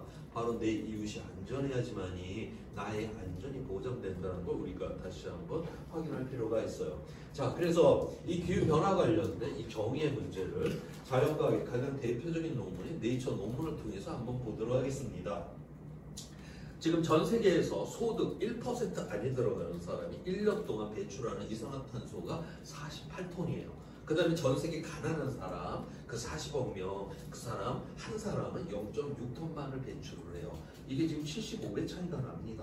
우리가 인간의 능력이 차이가 나니까 75배 차이 날 수 있는 거 아니야? 그런 세상을 우리가 인정을 해준다면 정말 그건 너무나 비참한 세상이라고 저는 그렇게 여기는 사람이고요. 그 다음에 전 세계 소득 요 10% 안에 들어가는 사람이 전체 온실가스의 거의 절반을 배출을 해요. 그 다음에 전 세계 가난한 사람 이 절반은 10%의 온실가스만을 배출을 합니다. 대단히 불평등한 세상이다라고 하는 거죠. 그래서 소득 요 10% 안에 들어가는 사람이 많이 줄이라는 것도 아니에요. 유럽연합 평균이면 뭐 많이 화석연료 쓸 만큼 쓰는 사람들을 의미를 하잖아요. 저 소득 10% 안에 들어가는 사람이 유럽연합 평균 수준으로만 배출을 해줘도 내일 당장 온실가스가 3분의 1이 줄어듭니다. 다시 말해서 오늘날의 이 기후 위기는 잘 사는 사람들의 과잉에 의해 갖고 지금 일어나고 있다는 걸 여기서 지금 이야기를 해주고 있어요. 지금 지구상에 80억이 넘는 사람이 살고 있고요. 10억 명이 지금 굶주림에 시달리고 있어요. 자, 그런데 우리는 생산한 식량의 3분의 1을 지금 쓰레기로 내다 버립니다. 지금 인간이 생산한 그 식량을 골고루 나눠주면 120억 명까지도 먹일 수가 있다고 보는데 우리는 10억 명을 굶겨버리는 살벌한 세상을 만들어 놓고 지금 살고 있는 거예요. 지금 요즘 쓰레기라는 옆을 이제 지나가다 보면 와, 저거 몇십 년 전이면 집안에 있어야 될 게 저기 나와 있구나 이런 거 많이 보잖아요. 지금 우리가 80억이 살아가기에 필요한 이런 생필품들을 모자람이 없이 이미 다 생산을 합니다. 자, 그런데 이런 세상은 이렇게 식량도 많이 생산하고 생태균도 많이 생산하는데 온통 결핍 투성이에요. 이건 지구가 능력이 되지가 않아서가 아니라 바로 우리가 만든 이 세상이 너무나 정의롭지 않기 때문에 바로 이런 일들이 지금 일어나고 있다라고 하는 거죠. 제가 이제 이런 식으로 이야기를 하면 야, 무슨 정의니 불평등이니 뭐 골치 아프게 그런 말을 야, 저 봐봐. 중국, 저 인도, 저 아프리카 사람 되게 많이 살아. 쟤네들 막 석탄 발전소 막 짓잖아. 그러면 지구 환경이 일어나고 환경이 붕괴가 되고 기후위기가 그래서 일어나는 거야. 뭔가 직관적으로 들으면 그럴싸하잖아요. 자, 이 네이처 논문에서 그런 거 연구 다 해놨습니다. 자, 연구 결과를 이제 한번 보도록 할게요. 아까 우리가 이 10억 명 우리가 그 이제 굶주림에 시달하면서 10억 명인데 이 사람들 하루 소득이 1.9달러가 안 되면 우리가 이제 하루 세 끼를 제대로 못 먹게 된다라고 하는 거예요. 자, 그래서 이 전 세계 이 10억 명한테 1.9달러씩 하루 소득을 다 높여줘 버렸어요. 그랬을 경우에 늘어나게 되는 온실가스 배출량은 1% 미만만 늘어난다라고 하는 거고요. 그 다음에 전 세계 절반 40억 명은 하루 5.5달러 미만으로 살아갑니다. 뭐 우리 돈으로 한 8,500원, 뭐 9,000원 정도 그 미만으로 살아간대요. 자, 그런데 저 5.5달러는 인간의 존엄성을 지키는 마지노선으로 봅니다. 저 5.5달러가 돼야지 하루 세끼 제대로 먹고 자기 아이 뭐 기본적인 교육도 좀 시키고 아팠을 때 뭐 병원에 가서 뭐 약이라도 타 먹을 수 있는 가장 인간의 존엄성을 지키는 마지노선이 하루 5.5달러예요. 그게 안 되는 사람이 지구상의 절반이라고 하는데 그 사람들한테 하루 5.5달러씩 소득을 다 높여줘 버렸어요. 그랬을 경우에 늘어나게 되는 온실가스 배출량은 18%가 늘어난다라고 하는 거예요. 이 18%는요, 여기 전부 5개 중에 그냥 하나 뽑아버리면 됩니다. 이 세상에 없는 사람들이 살만하게 되고 인간의 존엄성을 지키게 되었다라고 해서 지구 환경이 일어나고 기후 위기가 일어나는 거 아니다라고 하는 거예요. 오직 이 세상이 무너지는 이 이유는 바로 부유한 사람들의 과잉에 의해서 오늘날의 이 위기가 있다라고 하는 것을 이 네이처 논문이 지금 우리에게 이야기를 해주고 있어요. 자, 그래서 이 IPCC에서는 이 기후 위기를 대응하게 될 때 제가 앞에서 온실가스 자체를 저감을 해야 되고 기후 변화에 이미 일어나는 위험을 적응을 해야 돼요. 거기에 하나가 더 필요합니다. 그게 바로 지속 가능한 개발 목표예요. 이 지속 가능한 개발 목표, 저거는 2015년도에 유엔에서 파리 협정도 맺었고 지속 가능한 개발 목표 SDGs도 그때 같이 협정을 맺었습니다. 저거를 한 이유는 뭐냐면 앞서 이야기했듯이 지구는 물질적으로 유한한 곳에서 우리는 이제 이 유한성을 넘어서는 이 세상을 이제 향해서 가기 때문에 이대로 갔다가는 우리의 미래 세대는 여기서 제대로 이제 거주할 수가 없어요. 그래서 그거를 막기 위해 갖고 사회, 경제, 환경과 관련된 이 17가지의 가치를 실현하자라고 하는 거죠. 유엔에서는 이 17가지 가치를 하나의 슬로건으로 정리를 해놨어요. 아무도 뒤에 남겨두지 않는다. 바로 우리 이 세상을 정의롭고 연대와 협력의 세상, 그런 공동체를 만드는 것. 그래서 우리가 기후위기 대응은 적응과 함께 우리의 공동체적인 연대와 협력의 이런 세상까지 만드는 거를 우리가 기후 회복력 개발이라고 부르고 있습니다. 자, 그래서 이 기후 회복력 개발 이걸 하기 위해서 지금과는 완전히 다른 이제 담대한 전환을 해야만 한다라고 하는 거예요. 지구라고 하는 거 아까 물질로 돼 있다라고 했어요. 물질 이제 유한한 곳인데 우주에서 들어오는 거는 이거 햇빛 하나밖에 없습니다. 이 햇빛을 갖고 공기를 보존을 하고 그 다음에 이걸 갖고 광합성을 해서 우리의 생태계가 풍요롭게 되고 그 잉여에 의해서 먹고 살고 있는 것이 바로 이 지구다라고 하는 것이에요. 자, 그런데 이거 햇빛은 에너지잖아요. 에너지가 계속 지구로 들어오기만 한다? 그럼 지구는 지글지글 끓게 돼 있어요. 그래서 이 햇빛이 열로 바뀌어서 다 요 에너지로 들어온 햇빛 에너지만큼이 그대로 열로 바뀌어서 우주로 다 빠져나가줘야 되거든요. 근데 바로 우리 사람들이 배출한 이 온실가스가 이 우주로 나가는 이 열을 못 나가게 지금 딱 잡습니다. 지금 우리가 98년 이후부터 그때부터 이제 본격적으로 기후변화가 일어났으니까요. 그때부터 이렇게 계산을 해보면 1998년 이후에 지금까지 히로시마 원자폭탄이 35개가 터진 에너지가 인간이 배출한 온실가스로 인해서 우주로 돌아가질 못해서 바로 지구에 가열이 일어나고 기후위기가 지금 일어나고 있다라고 하는 것이죠. 왜 우리는 이런 세상을 만들어냈을까?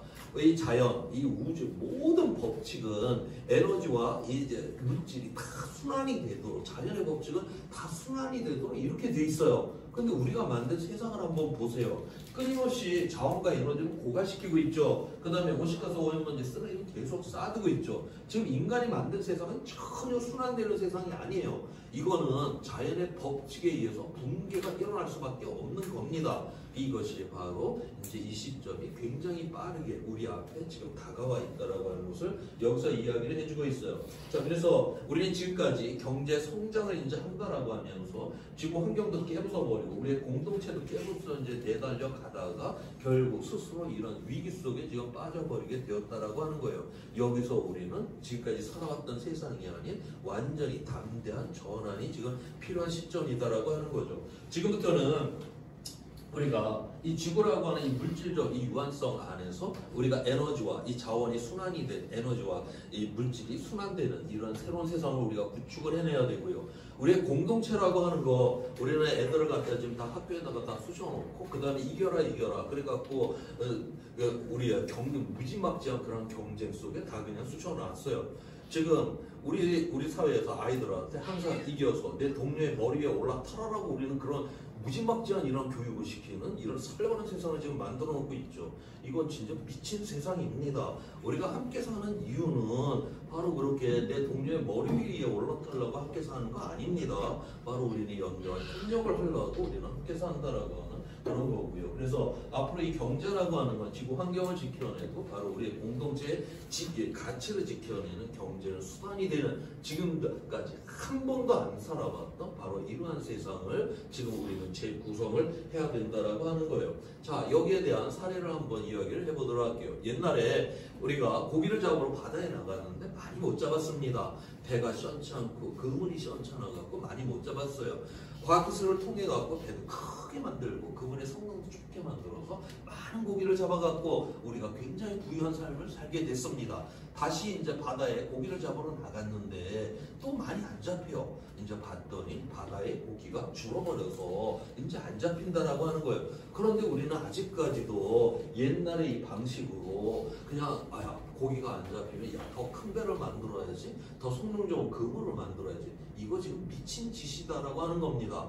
이제는 그렇게 갔다가 큰일 난다라고 하는 거예요. 이제는 저 바다에 충만한 고기가 지속 가능한 것인지 이런 그것이 우리의 새로운 가치로 첫 번째로 이제 올라와야 된다라고 하는 거고요. 그 다음 우리의 공동체와 관련된 이야기인데요. 여기 우표에 나와 계신 분은 마가렛 미드라고 하는 미국의 이제 인류학자인데 저분한테 우리 문명의 시작은 무엇입니까? 라고 이렇게 이제 누군가 질문을 했대요. 이분이 바로 연민의 시작이 우리 문명의 시작입니다. 라고 하면서 보여주었던 증거물이에요.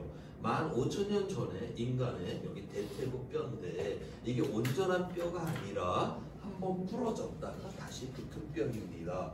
우리가 여기가 나가면 7주 동안 우리는 꼼짝을 못해요. 그런데 저게 다시 붙어 있다라고 하는 거는 누군가 돌봄이 있었다라고 하는 증거물이다라고 하는 거죠. 바로 우리가 함께 사는 이 이유는 바로 우리의 고통에 대해서 돌보고 돌봄을 받기 위해서 우리는 함께 살아야 된다라고 하는 것이고, 그래서 한자에서도 연민이라고 하는 거, 이 주변의 고통에 대해서 가여이 여기고 불쌍히 여기고, 영에서는 컴패션이라고 하는 거, 고통을 함께 한다라고 하는 거, 바로 우리가 함께 사는 그 이유는 우리가 돌봄의 공동체를 만들기 위해서 우리는 함께 살아야 되는 것이고, 그게 바로 문명의 이유이기도 하다라고 하는 겁니다.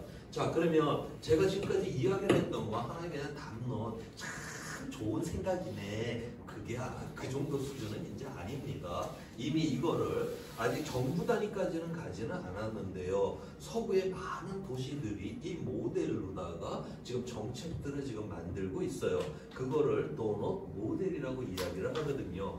이거는 그 이제 영국의 케이트 레이워스라고 하는 이제 그 여성 경제학자가 이제 제시를 했는데 우리나라의 그 도넛 경제학으로 이제 번역이 되어 있습니다. 바깥쪽에 있는 아까 제가 넣으면 안 되는 지구형 경계, 이게 지구의 물질적 유한성을 넣으면 우리의 삶의 거주지가 붕괴가 되잖아요. 그 다음에 이 안쪽에 있는 호는 주로 아까 그 지속가능한 개발 목표로 주로 구성이 되어 있어요. 이 사회적 기반이 무너지게 되면 우리의 존엄성이 무너지게 되잖아요. 그래서 물질적 유한성은 넘지 않고 사회적 기반은 무너지지 않는 이 도넛 안에서만이 우리 인간은 지속가능하고 정의롭고 연대한 협력의 그런 세상에 살 수 있는 이런 것들을 기준으로 한 이런 정책들이 이미 만들어지고 있습니다.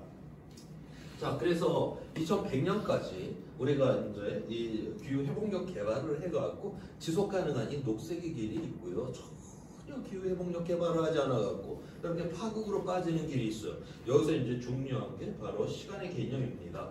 2030년까지 전 인류가 기후 회복력 개발을 전혀 하지 않고 2030년 이 자리에 도달을 했다. 저 이 자리에서는 이 녹색의 길로 갈 수 있는 모든 길이 다 차단된다라고 하는 거예요. 그래서 이번에 IPCC 6차 보고서에서는 결론으로 앞으로 10년 동안에 우리의 인류의 선택이 그 후 수천 년의 인류의 지속 가능성을 결정하게 될 것이다. 그래서 앞으로의 10년이 대단히 중요하다는 걸 강조를 하고요. 그러면서 이 창문이 지속 가능한 창문이 너무나 빨리 닫히고 있다. 당장의 대응을 요구를 하고 있습니다.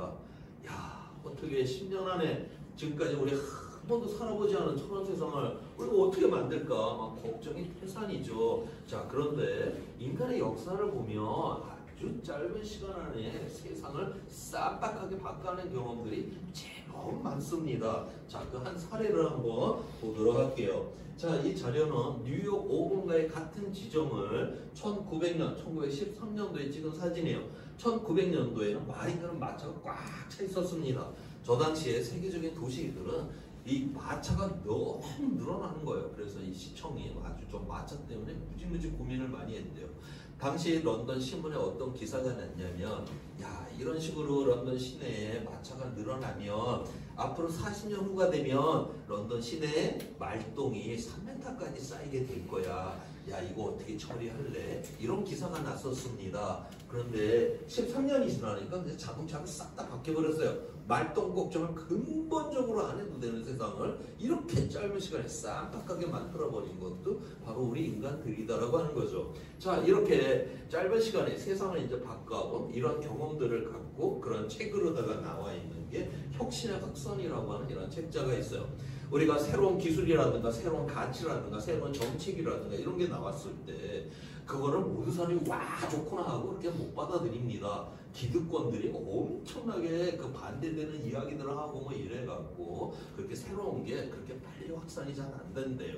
근데 이제 처음에 천천히 이렇게 확산이 되고 그러다가 이제 많은 사람들이 받아들이게 되고 세상 사람들이 거의 다 받아들여도 그래도 나는 안 바뀔 거야 하고 또 버팅거리는 사람들도 또 있다라고 하는 거예요. 어찌됐든 그렇게 이 세상에 어떤 새로운 게 나왔을 때 이 파란색 라인을 따라서 그런 새로운 것들이 받아들여진다라고 하는 겁니다.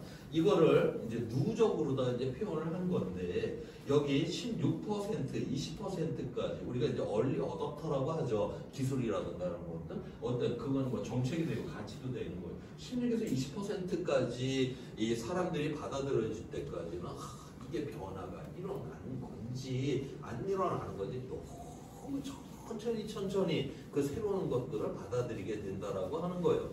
근데 이제 16에서 20%를 이제 그러니까 5명 중에 1명이 그 어떤 새로운 거를 갖다가 수용을 하잖아요.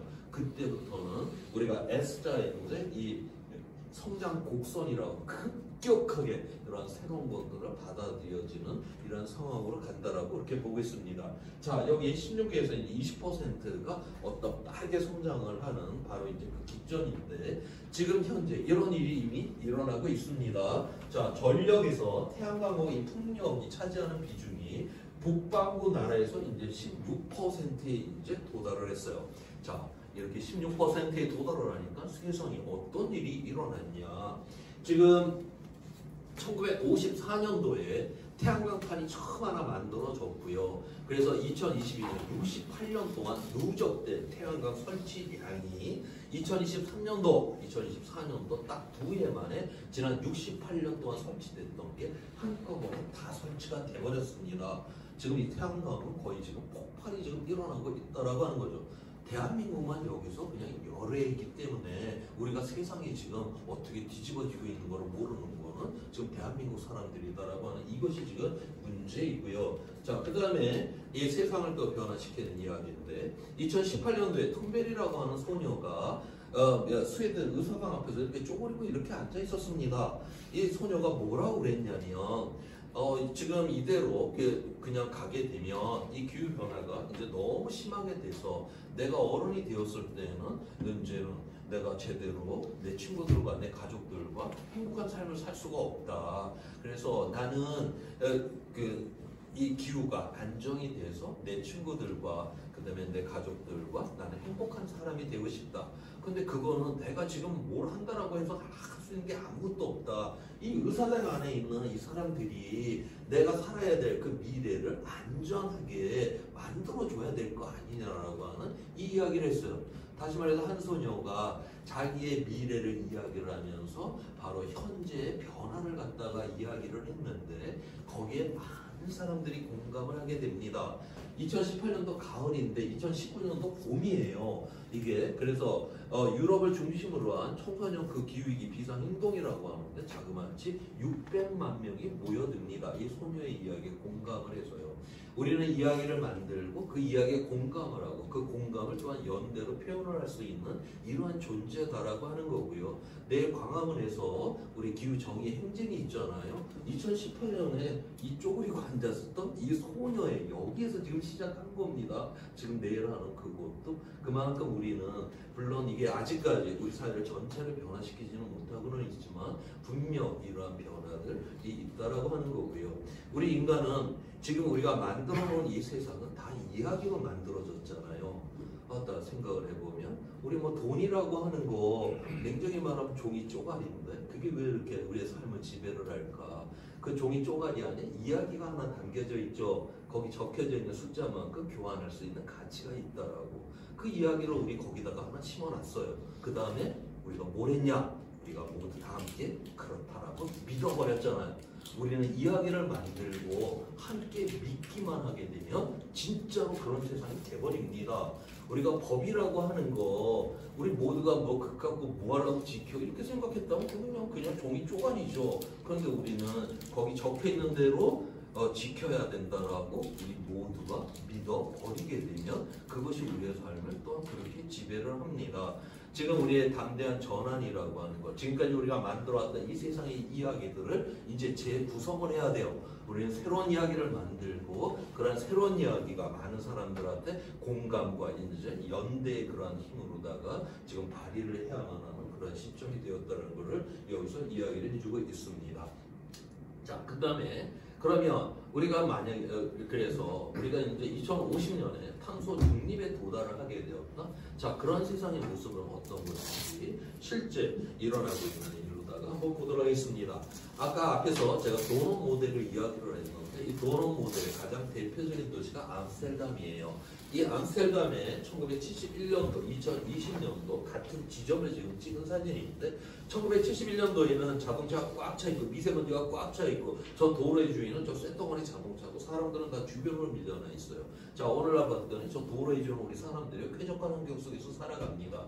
지금 서유럽에서 주요 도시에서 도심부에서의 교통 분담률의 거의 절반을 지금 자전거가 차지를 하고 있어요. 자, 그러면 서유럽 사람들은 인류애가 넘치는 사람들이어서 이 지구 환경을 지켜내고 기후위기를 막기 위해 갖고 차도 안 타고 저렇게 자전거를 타고 다니니까 실제로 한번 이제 그거를 거기에 대해서 조사를 했습니다.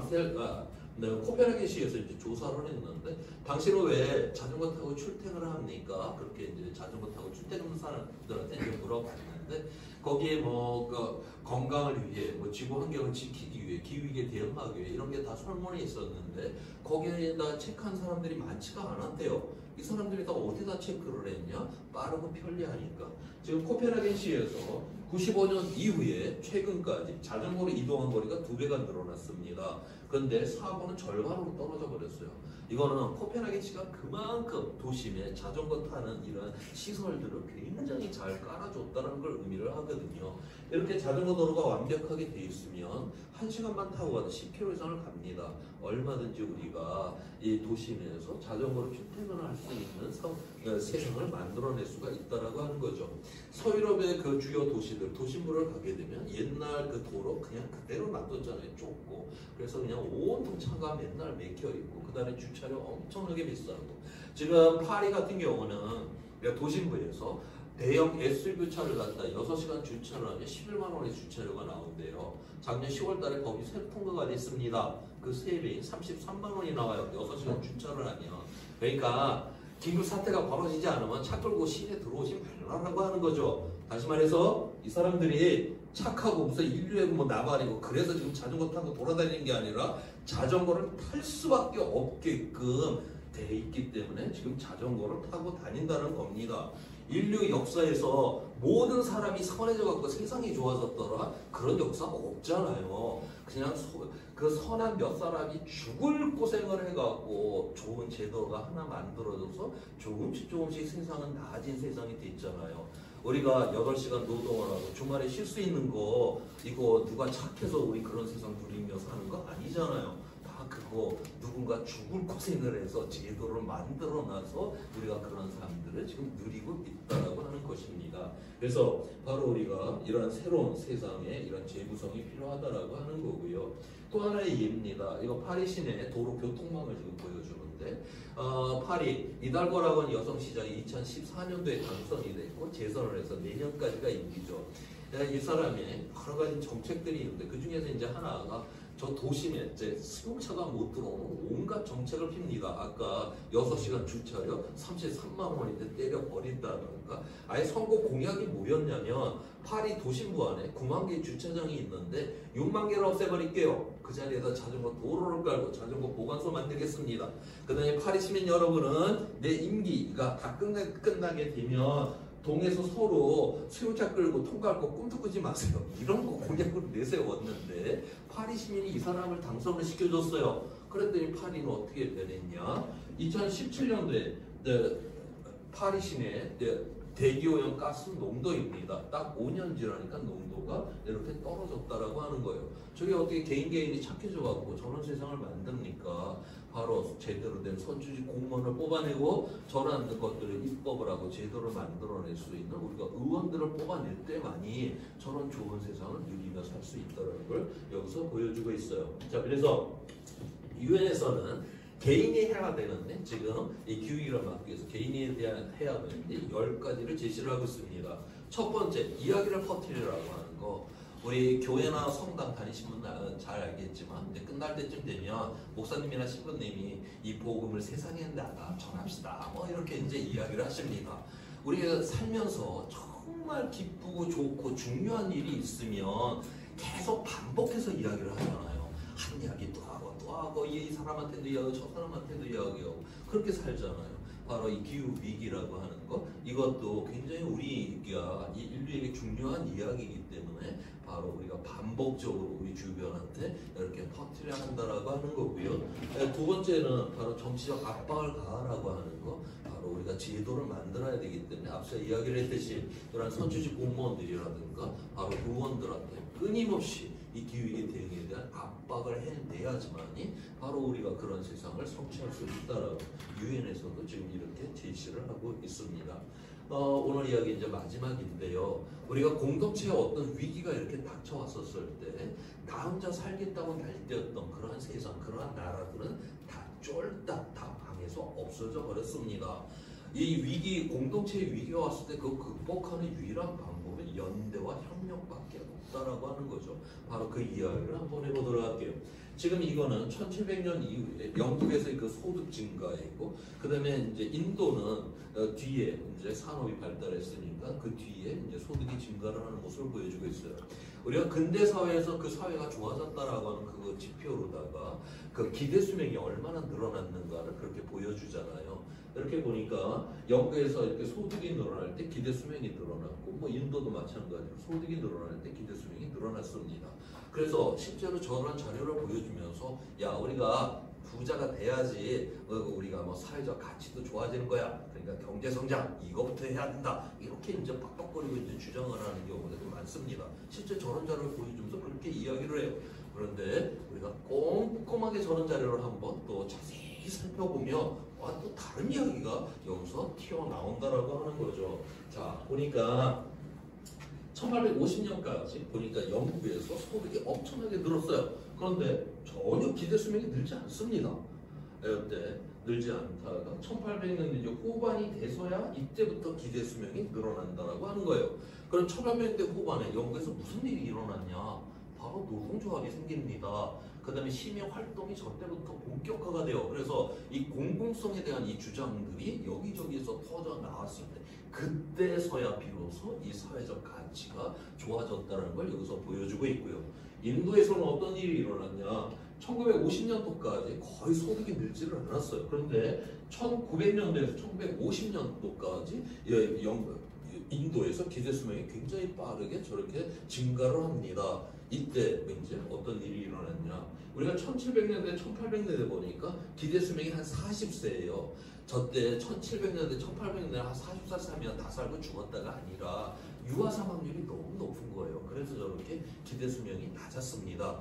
이때 1900년에서 1950년까지 영국에서 인도에서 저때 전국에 학교가 세워질 때예요. 즉 소녀들한테 초등 교육만 시키잖아요. 그래도 유아 사망률이 뚝 떨어져가고 이렇게 기대 수명이 늘어났다라고 하는 겁니다. 바로 사회적 이런 가치가 좋아지는 거는 바로 이런 공공성, 그 다음에 그 시민의 연대와 협력 이런 것들을 통해서만이 이루어질 수 있다라고 하는 것을 여기서 이야기를 해주고 있고요. 그 다음에 1900년에서 1960년까지 영국에서 기대 수명이 굉장히 빨리 늘어났죠. 이때 바로 뭐 공공의 보건 시스템, 공공 상하수도 뭐 이런 공공성들이 굉장히 좋아지면서 기대 수명이 확 늘어났어요. 자, 그거를 10년 단위로 다시 표현한 이러한 자료입니다. 1911년에서 21년, 1940년에서 51년 이때 영국 기대 수명이 가장 크게 늘어났어요. 저 때가 언제냐? 영국은 1차 세계대전, 2차 세계대전을 치를 때 영국은 기대 수명이 가장 크게 늘어났다라고 하는 거죠. 우리가 전쟁이라고 하는 그 위기 때 바로 여기서 각자 나 혼자 살겠다고 날뛰던 그런 나라들 다 망했죠. 저 때는 바로 영국에서 애국심이 최고조에 이릅니다. 내 조국을 지켜야 된다라고 하는 것. 그래서 그 사회적인 연대와 협력이 최고조에 이르고 나눔의 문화라든가 이런 것들이 최고조에 이르게 되면서 결국 저기서 그 사회적인 이런 공공성의 가치가 가장 좋아졌다라고 하는 것을 여기서 이야기를 해주고 있어요. 우리가 오늘날 이 기후 위기다라고 하는 거 바로 영국은 저 전쟁을 통해 갖고 가장 위험했었을 때 가장 좋은 사회를 만들어냈잖아요.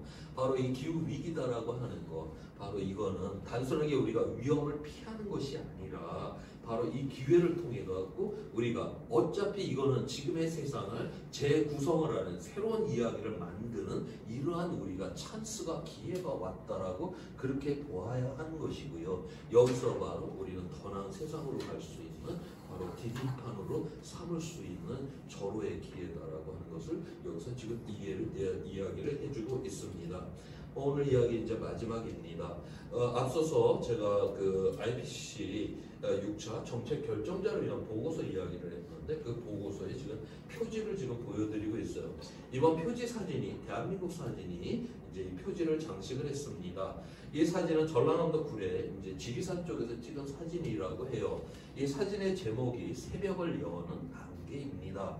안개가 껴서 우리가 가야 되는 이 길이 지금 흐릿한 이 모습을 지금 보여주고 있어요. 오늘날 이 기후이기 때문에 이 인류의 미래가 지금 불확실하다는 걸 상징하기도 해요. 그렇다라고 해갖고 세상이 깜깜하고 새까매서 아무것도 안 보이는 건 아니죠. 흐릿은 해도 그래도 아직까지 우리가 가야 되는 이 길에 윤곽선과 불빛은 남아있잖아요. 그래서 바로 기후위기 속에서도 우리에게는 희망과 가능성이 있다라고 하는 이 메시지를 우리의 지리산이 보여줬기 때문에 바로 이번에 IPCC 6차 정책 결정자를 위한 보고서에 표지를 장식했다라고 해요. 바로 우리가 오늘날 이 기후 위기다라고 하는 거, 우리는 그러니까 이거를 통해서 우리는 이제 새로운 이야기를 만들 수 있는 너무나 좋은 기회가 왔던 것이고 바로 그래서 이 위험 속에서 우리는 더 나은 세상으로 갈 수 있는 이러한 디딤판으로 삼아야 되지 않을까 하면서 제 이야기를 마무리하도록 하겠습니다. 네, 고맙습니다.